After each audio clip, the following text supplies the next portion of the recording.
యాకోబు రాసిన లేఖ 3వ అధ్యాయము. నాలుక. సహోదరులారా, బోధకులమగు మనము ఇతరుల కంటే తీవ్రముగా న్యాయ విచారణకు గురియగుదమని మీకు తెలియను గదా. కనుక మీలో ఎక్కువ మంది బోధకులు కారాదు. మనము అందరమును పెక్కు తప్పులు చేయుచునే ఉంతుము. ఎన్నడును తన మాటల యందు తప్పు చేయని వాడు పరిపూర్ణుడే.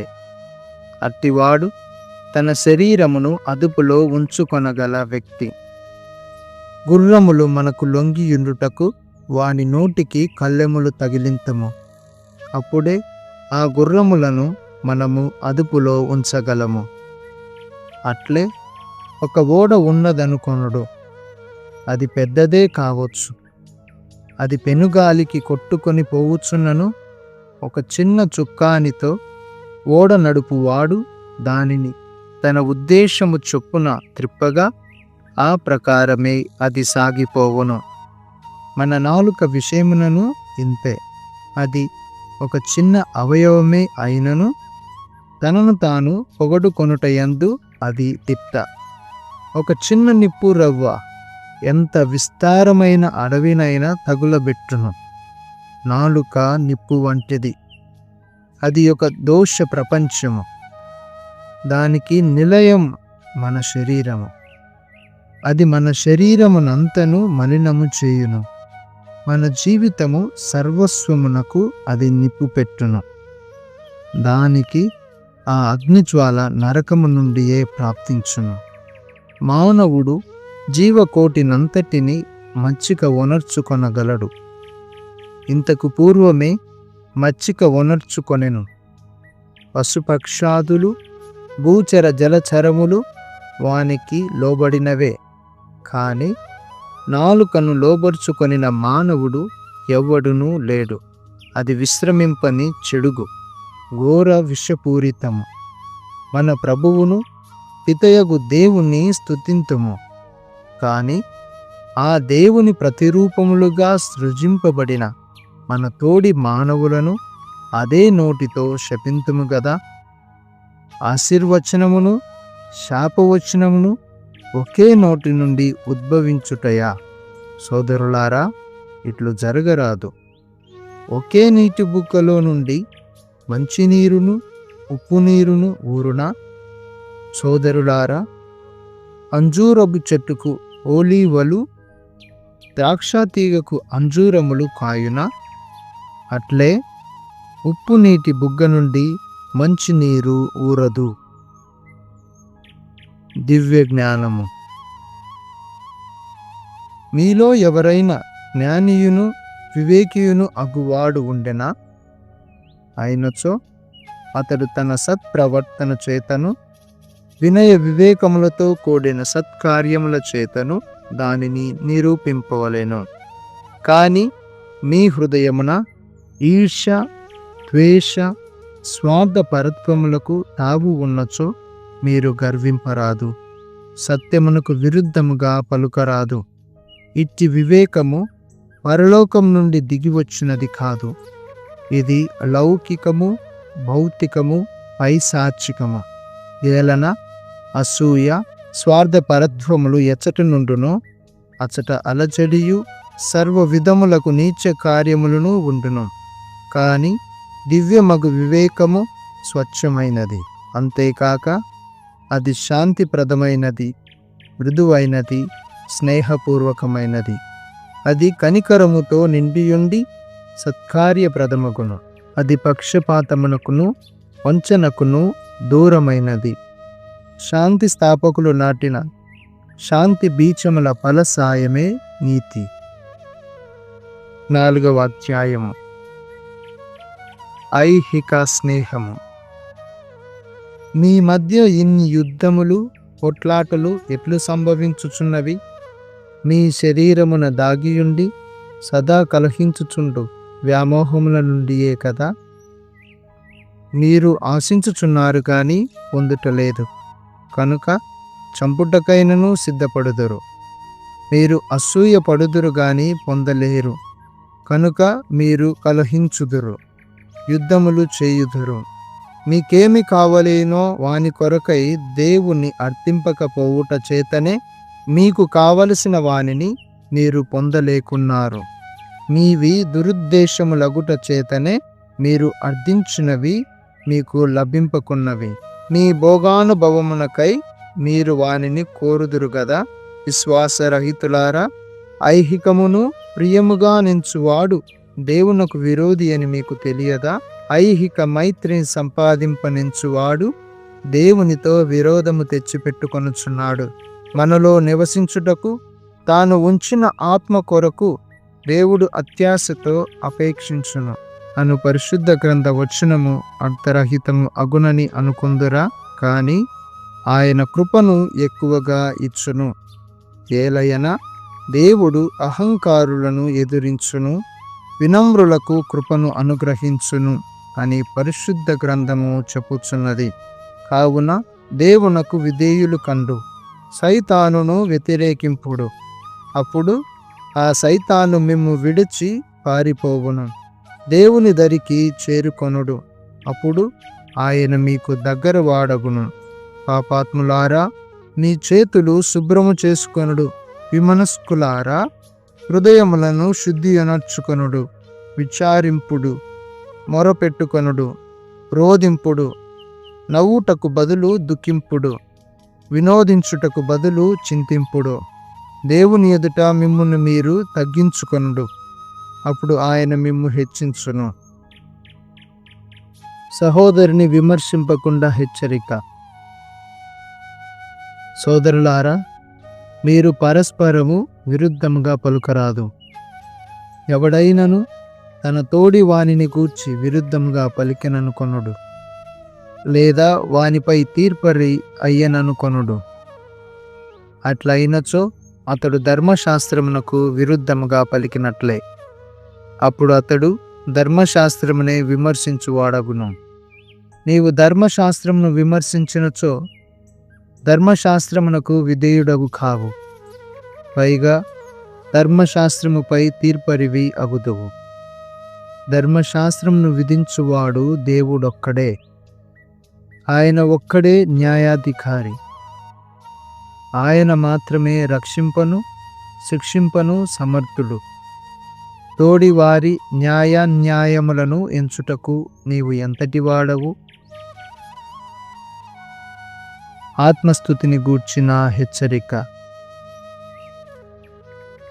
నేడో రేపో ఏదైనా నగరమునకు పోయేదము, అచ్చట 1 సంవత్సరంలో వ్యాపారమున మంచి లాభములు సంపాదించదము అని మీరు పలుకుదురా? అయ్యలారా, నా మాట వినుడు. మీ జీవితము రేపు ఎట్లుండునో మీకు కూడా తెలియదు కదా. ఏలైనా మీరు ఈ క్షణం నుండి మరుక్షణంలో అదృశ్యమయ్యేడు పొగమంచు వంటి వారు. కనుక ప్రభు అనుగ్రహించినచో ఎట్లో జీవించి ఏదేని సాధింతుము అని మీరు పలుకవలెను. కానీ ఇప్పుడు మీరు పొగరుబోతులై డంబములు పలుకుచున్నారు. అట్లు చేయుట తగదు. మేలైనది చెయ్యనిరిగియు అట్లు చెయ్యని వాడు పాపము చేసిన వాడగున. 5వ అధ్యాయము. భాగ్యవంతులకు హెచ్చరిక. భాగ్యవంతులారా, నా మాటను ఆలకింపుడు. మీకు రానున్న దుర్దశలను గూర్చి శోకించి రోదింపుడు. మీ భాగ్యములు మురిగిపోయినవి, బట్టలు చెదలు పట్టినవి. మీ బంగారము వెండి త్రుప్పు పట్టినవి. ఈ త్రుప్పే మీకు విరుద్ధముగా సాక్షి అయి మీ శరీరములను అగ్నివలె దహించును. ఈ అంత్య దినములందు మీరు ధనరాశులను కూడబెట్టితిరి. ఇదిగో, మీ పొలములో పనిచేసిన వారికి ఇచ్చుటలో మీరు మోసముగా బిగబట్టిన కూలి మొరబెట్టుచున్నది. మీ పంట కూలీల ఏడ్పులు సర్వశక్తిమంతుడగు దేవుని చెవుల చొచ్చుచున్నవి. మీ ఐహిక జీవితము భోగభాగ్యములతో తులతూగినది. వధింపబడు దినమునకై మీరు బాగుగా బలిసితిరి. మీరు నీతిమంతుడైన వానికి శిక్ష విధించి వానిని చంపుదురు, అతడు మిమ్ము ఎదిరింపడు. ఓర్పు ప్రార్థన. కనుక సోదరులారా, ప్రభు విచ్చేయునంత వరకు ఓపిక పట్టుడు. పొలమునందలి విలువైన పంట కొరకై రైతు ఎట్లు ఓపిక పట్టునో గమనింపుడు. తొలకరి వర్షము, కడపటి వర్షము సమకూరు వరకు రైతు ఓర్పుతో ఉండి ఆ విలువైన పంట కొరకు ఎదురు చూచుచున్నాడు కదా. కాబట్టి మీరు కూడా ఓపికతో ఉండవలెను. ప్రభు విచ్చేయు దినము సమీపించినది కనుక ధైర్యముతో ఉండుడు. సోదరులారా, మీరు ఒకరిపై ఒకరు ఫిర్యాదు చేయరాదు, అప్పుడు దేవుడు మిమ్ము తీర్పునకు గురి చేయడు. తీర్పరి ద్వారము కడనే ఉన్నాడు, లోన ప్రవేశింపనున్నాడు. సోదరులారా, ప్రభు నామమును పలికిన ప్రవక్తలను స్మరింపుడు. కష్టములలో సహనమననేమియో ఎరుగుటకు వారిని ఉదాహరణముగా గైకొనుడు. వారు సహనమును చూపిరి కనుకనే వారిని ధన్యులనుచున్నాము. యోబు సహనమును గూర్చి వినియున్నాము. చివరకు ప్రభు అతనికి ఏమి ఏర్పాటు వనర్చనో మీకు తెలియను. ప్రభు ఎంతయో జాలియును కనికరమును గలవాడు కదా. సోదరులారా, ముఖ్యముగా మీరేదైనా వాగ్దానము చేయునప్పుడు ఒట్టు పెట్టుకొనరాదు. పరలోకంపై గాని అన్యదా గాని ప్రమాణము చేయకుడు. అయినచో అవుననియు, కానిచో కాదనియు మాత్రమే పలుకుడు. అప్పుడు మీరు దేవుని తీర్పునకు గురి కాకుందరు. మీలో ఎవడైనా కష్టములో ఉన్నాడా? అయినచో అతడు ప్రార్థింపవలెను. ఎవడైనా సౌఖ్యముగా ఉన్నాడా? ఉన్నచో అతడు స్తుతింపవలెను. మీలో ఎవడైనా వ్యాధిగ్రస్తుడా? అయినచో అతడు సంఘపు పెద్దలను పిలువవలెను, వారు అతని కొరకు ప్రార్థింతురు. ప్రభు నామమున వానిపై తైలమును పూయుదురు. విశ్వాసముతో చేసిన ఈ ప్రార్థన ఆ వ్యాధిగ్రస్తుని రక్షించును. ప్రభువు వానిని ఆరోగ్యవంతుని చేయును. వాని పాపములు క్షమింపబడును. కాబట్టి పరస్పరము మీ పాపములు ఒప్పుకొనుడు, ఒకరికొకరు ప్రార్థించుకొనుడు. అప్పుడు మీరు స్వస్థులగుదురు. నీతిమంతుని ప్రార్థన మహాశక్తిమంతమైనది. ఏలియా మనవంటి వాడే. వానలు కలుగకుండునట్లు అతడు ఆసక్తితో ప్రార్థించెను. తత్ఫలితముగా 3.5 సంవత్సరముల పాటు లోకమున వానలు లేకుండెను. మరలా అతడు ప్రార్థింపగా వానలు కురిసి భూమి యందు పంటలు పండెను. సోదరులారా, మీలో ఎవడైనను సత్యమునకు దూరమయ్యననుకొనుడు, మరి ఒకడు వానిని తిరిగి సన్మార్గమునకు తెచ్చననుకొనుడు. అటులైన దీనిని జ్ఞాపకముంచుకొనవలెను. పాపాత్ముని దుర్మార్గము నుండి మరలించువాడు వాని ఆత్మను మృత్యు ముఖము నుండి కాపాడిన వాడు అగును. వాని అనేక పాపములను క్షమింపజేసిన వాడు అగును. పౌలు కొలొస్సీయులకు వ్రాసిన లేఖ 1వ అధ్యాయము. దేవుని సంకల్పము వలన యేసుక్రీస్తు అపోస్తలుడైన పౌలు మరియు మన సోదరుడైన తిమోతి, క్రీస్తునందు విశ్వాసము గల కొలొస్సీలోని మన సోదరులైన పవిత్రులకు వ్రాయునది. మన తండ్రి అయిన దేవుని నుండి మీకు కృప, శాంతి కలుగును కాక. కృతజ్ఞతా స్తోత్రము. మేము మీ కొరకు ప్రార్థించినప్పుడు మన ప్రభువైన యేసుక్రీస్తు తండ్రియగు దేవునకు ఎల్లప్పుడూ కృతజ్ఞతలు తెలుపుకొనుచుందుము. ఏలయన యేసుక్రీస్తు పట్ల మీకు గల విశ్వాసమును, పవిత్రుల ఎడల మీకు గల ప్రేమను గూర్చి మేము వినియున్నాము. మీ యొద్దకు వచ్చిన సత్య సందేశమైన సువార్తా బోధ వలన మీరు ఆ నిరీక్షణను గూర్చి వినియున్నారు. అది మీ కొరకు పరలోకములో భద్రపరపబడి ఉన్నది. మీరు దైవానుగ్రహమును గూర్చి మొట్టమొదట విని అది వాస్తవముగా ఏమియో తెలుసుకొనిన నాటి నుండి మీ విషయములో జరిగినట్లే సువార్త ఫలములను ఇచ్చుచు విశ్వమంతటను వ్యాప్తి చెందుచున్నది. మన ప్రియతమ సహసేవకుడగు ఎపఫ్రా నుండి దీనిని మీరు తెలుసుకొంటిరి. అతడు క్రీస్తునకు విశ్వసనీయుడైన మన తోడి సేవకుడు. అతడు ఆత్మయందలి మీ ప్రేమను గూర్చి మాకు చెప్పియున్నాడు. ఈ కారణము చేత మేము మిమ్ములను గూర్చి విన్నప్పటి నుండి మీ కొరకు ఎల్లప్పుడూ ప్రార్థించుచున్నాము. మిమ్ములను దేవుని సంకల్ప జ్ఞానముతోనూ ఆయన ఆత్మవశగు సమస్త వివేకముతోనూ అవగాహనతోనూ మూర్తీభవింపచేయవలసినదిగా మేము ఆయనను కోరుచున్నాము. అప్పుడు మీరు ప్రభువు కోరిన విధముగా జీవింపగలరు. ఎల్లప్పుడూ ఆయనకు సంతోషమును కలిగించెడి పనిని చేయుదురు. అన్ని విధములైన మంచి కార్యములలోనూ మీ జీవితములు ఫలప్రదమగును. మీలో దేవుని గూర్చిన జ్ఞానము పెంపొందును. ఆయన మహిమాన్విత శక్తి వలన లభించెడి బలముతో మీరు బలవంతులు అయ్యదురుగాక. అన్నిటినీ సంతోషముతో కూడిన ఓర్పుతో సహించెదరుగాక. తన పవిత్రుల వారసత్వములో వెలుగునందు భాగస్థులగుటకు మిమ్ములను యోగ్యులనుగా చేసిన తండ్రికి మీరు కృతజ్ఞతలు తెలుపుకొనుచున్నారు. ఆయన మనలను అంధకార శక్తి నుండి విడిపించి తన ప్రియపుత్రుని సామ్రాజ్యములోనికి సురక్షితముగా తోడ్కొని వచ్చెను. ఆ కుమారుని మూలముగా మనకు స్వేచ్ఛ లభించినది. మన పాపములు క్షమింపబడినవి. క్రీస్తు స్వరూపము కృషి. క్రీస్తు అదృశ్యుడయ్యున్న దేవుని యొక్క ప్రత్యక్ష రూపము. ఆయన సమస్త సృష్టిలో తొలుత జన్మించిన పుత్రుడు.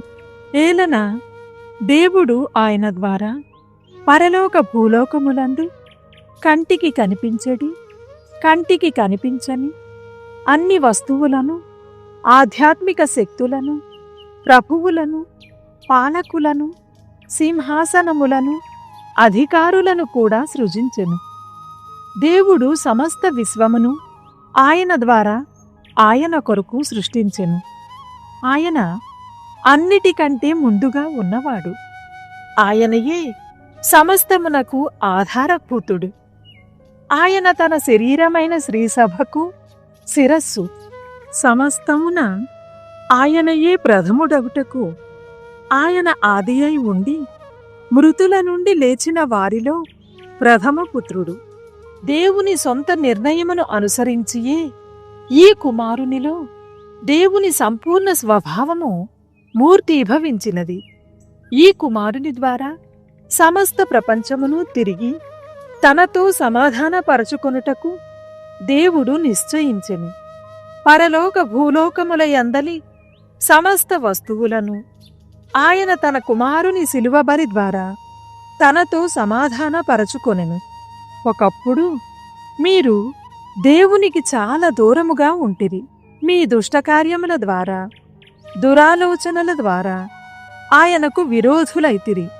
కాని ఇప్పుడు తన కుమారుని భౌతిక మరణము ద్వారా దేవుడు మిమ్ములను తన సమక్షములో పవిత్రులుగను, నిర్దోషులుగను, నిరపరాధులుగను చేయుటకు సమాధానపరచుకొనెను. అయితే మీరు దృఢముగా, నిశ్చలముగా, విశ్వాసముతో కొనసాగుతూ ఉండవలెను. మీరు సువార్త వినినప్పుడు మీకు కలిగిన నమ్మకమును మీరు సడలించుకొనరాదు. ఈ సువార్త ఆకాశము క్రిందనున్న ప్రతి ప్రాణికి బోధింపబడినది. ఈ సువార్త నిమిత్తమై పౌలునైన నేను సేవకుడునైతిని. దైవ సంఘమునకు పౌలు సేవ. మీ కొరకు నేను పొందిన శ్రమలకు ఇప్పుడు నాకు ఆనందముగా ఉన్నది. క్రీస్తు తన శరీరమైన శ్రీసభ కొరకు పడిన బాధలలో కొదువుగా ఉన్న వానిని నా శ్రమల ద్వారా పూర్తి చేయుచున్నాను.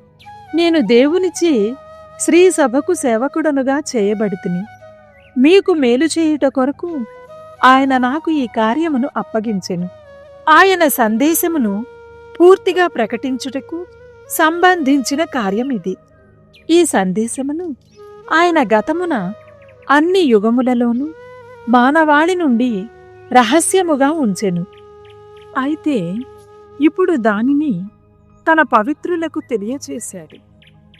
ఏలయన తన అన్యజనులలో తన వద్ద గల రహస్యం యొక్క మహిమైశ్వర్యము ఇట్టిదని ప్రజలందరికీ తెలియజేయుట దేవుని ప్రణాళిక. ఆ రహస్యము ఏమనగా, క్రీస్తు మీలో ఉన్నాడు అనగా మీరు దేవుని మహిమలో పాలు పంచుకొనగలరు. ఇట్లు మేము ప్రజలందరికీ క్రీస్తును గురించి బోధించెదము. ప్రతి వ్యక్తిని క్రీస్తునందు పరిణితి నొందిన వానినిగా దేవుని సమక్షములోనికి తెచ్చుట కొరకు మేము సాధ్యమైన వివేచనతో ప్రతి వ్యక్తిని హెచ్చరించి బోధించెదము. దీనిని నెరవేర్చుటకు క్రీస్తు నాకు ప్రసాదించిన మహత్తరమైన శక్తిని నేను వినియోగించుకొనుచు పాటుపడుచున్నాను. 2వ అధ్యాయం. మీ కొరకును లవోదికయలోని ప్రజల కొరకును నాకు వ్యక్తిగతముగా తెలియని వారందరి కొరకును నేను ఎంత తీవ్రముగా పాటుపడినది మీకు చెప్పనిండు. వారి హృదయములు ధైర్యముతో నిండగలవనియు, వారు ప్రేమతో సన్నిహితులు కాగలరనియు, సరి అయిన అవగాహన వలన లభించు సకల సంపదలను పొందగలరనియు నేను అట్లు చేయుచున్నాను. అలాగున వారు దేవుని రహస్యమును గ్రహింపగలరు. ఆ రహస్యమే క్రీస్తు. ఆయన యందు దేవుని వివేక విజ్ఞానముల సంపదలన్నీయు గుప్తమై ఉన్నవి. తప్పుడు వాదములతో ఎవ్వరును మిమ్ము మోసము చేయకుండునట్లును చూచుకొనవలనని చెప్పుచున్నాను. శరీరరీత్యా దూరముగానున్నను, నేను ఆత్మరీత్యా మీతో ఉన్నాను. క్రీస్తునందు విశ్వాసము కలిగి మీరు కలిసికట్టుగా దృఢ సంకల్పముతో కృత నిశ్చయులై ఉండుట చూచి నేను ఆనందించుచున్నాను. క్రీస్తు జీవిత సాఫల్యం. మీరు యేసుక్రీస్తును ప్రభువుగా స్వీకరించితిరి కనుక ఆయన సహచర్యములో ఉండుడు. ఆయనను ఆధారముగా చేసుకుని మీ జీవితమును నిర్మించుకొనుడు. మీకు బోధించిన విధముగా విశ్వాసమును నానాటికి పెంపొందించుకొనుడు. అమితముగా కృతజ్ఞులై ఉండుడు. ఎవడును తమ మోసకరమగు నిరర్ధక వాదములతో మిమ్ము వశపరచుకొనకుండా చూచుకొనుడు. ఆ తత్వవాదములు క్రీస్తునకు చెందినవి కావు. అవి మనుష్యుల సంప్రదాయములకు, ప్రాపంచిక ప్రాథమిక నియమములకు చెందినవి. దివ్య స్వభావపు పరిపూర్ణత్వము శారీరకముగా క్రీస్తునందు ఉన్నది. ఆయన యందు మీకు పూర్ణ జీవితము ప్రసాదింపబడినది. సర్వపాలనకు, సర్వాధికారమునకు ఆయన శిరస్సు. ఆయన యందు మీరు సున్నతి పొందితిరి. ఆ సున్నతి మానవులచే కాక క్రీస్తుచే ఏర్పరపబడినది. అది శరీరేచ్ఛలతో కూడిన శక్తి నుండి మిమ్ము విముక్తి చేయును. మీరు జ్ఞానస్నానము పొందినప్పుడు మీరు క్రీస్తుతో పాటు భూస్థాపితము చేయబడితిరి. జ్ఞానస్నానమునందు క్రీస్తుతో పాటు మీరు కూడా లేపబడితిరి. దేవుని క్రియాశక్తి పట్ల మీకు గల విశ్వాసము వలన ఇది జరిగినది. దేవుడే క్రీస్తును మరణము నుండి లేవనెత్తెను. మీరు మీ పాపకార్యముల వలన శరీరమందు సున్నతి చేయబడకపోవుట వలన ఒకప్పుడు మరణించియుంటిరి. కాని దేవుడు ఇప్పుడు మీకు క్రీస్తుతో పాటు ప్రాణమునిచ్చెను. దేవుడు మన పాపములను అన్నిటినీ క్షమించెను. వ్రాతపూర్వకమైన ఆజ్ఞల వలన మన మీద రుణముగాను మనకు విరుద్ధముగాను ఉండిన పత్రమును ఆయన తన శిలువ మరణము ద్వారా మనకు అడ్డము లేకుండా తొలగించెను. ఆ శిలువపైన క్రీస్తు ప్రధానులను, అధిపతులను, నిరాయుధులను చేసెను. వారిని బందీలుగా చేసి తన విజయయాత్రలో నడిపించి అందరకును ఆయన బహిరంగముగా ప్రదర్శించెను. కనుక మీరు ఏమి భుజింపవలెనో, ఏమి త్రాగవలెనో శాసించుటకు గాని, లేక పండుగ దినముల విషయమును గూర్చి నిర్ణయించుటకు గాని, లేక క్రొత్త చంద్రోత్సవమును గూర్చి చెప్పుటకు గాని, విశ్రాంతి దినమును గూర్చి నిర్ణయించుటకు గాని ఎవరునూ మీకు తీర్పు తీర్చకుండా చూచుకొనుడు.